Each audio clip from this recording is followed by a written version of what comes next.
नमस्कार मित्रांनो, 2 महिन्यांपूर्वी म्हणजे नोव्हेंबरमध्ये गारपीट व वादळी पावसामुळे झालेल्या नुकसानीपोटी 1,07,491 शेतकऱ्यांना नुकसानीपोटी 144 कोटी 10,66,000 रुपयांचा निधी मंजूर करण्यात आलेला आहे। 10 जानेवारी 2024 रोजी या संदर्भात शासनामार्फत GR काढण्यात आला आहे। हा निधी मुख्यतः 5 जिल्ह्यांकरता मंजूर करण्यात आलेला आहे। त्यामुळे लवकरच या जिल्ह्यांमध्ये निधी वितरित केला जाणार आहे।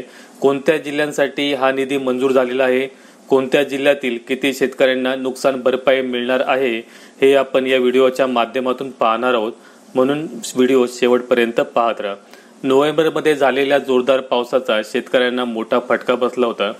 पावसासह गारपिटीने नाशिक जिल्ह्यामध्ये 65,449 शेतकऱ्यांच्या 34,952 हेक्टरवर, नगर जिल्ह्यात 21,683 शेतकऱ्यांच्या 11,956 हेक्टरवर, धुळे जिल्ह्यात 732 शेतकऱ्यांचे 293 हेक्टरवर, तर जळगाव जिल्ह्यात 13,471 शेतकऱ्यांचे 5,803 हेक्टरवर व नंदुरबार जिल्ह्यात 5,746 शेतकऱ्यांचे 2,851 हेक्टरवर नुकसान झाले होते।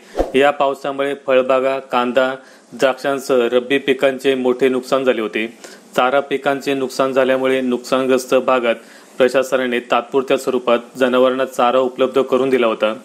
गारपीट व वादळी पावसामुळे झालेल्या नुकसानीपोटी नाशिक विभागात 1,07,491 शेतकऱ्यांना नुकसानीपोटी 144 कोटी 10,66,000 रुपयांचा निधी मंजूर करण्यात आलेला आहे।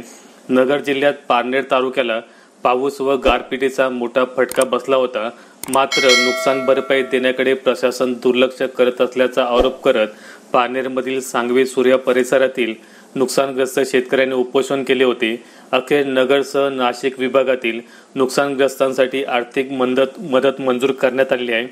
जिल्हानिहाय मंजूर निधी पुढील प्रमाणे आहे। नाशिक 99 कोटी 78,60,000 रुपये, नगर 28 कोटी 37,35,000 रुपये, धुळे 79,19,000, तर नंदुरबार 4 कोटी 20,43,000, जळगाव 10 कोटी 20,90,000 रुपये। धन्यवाद।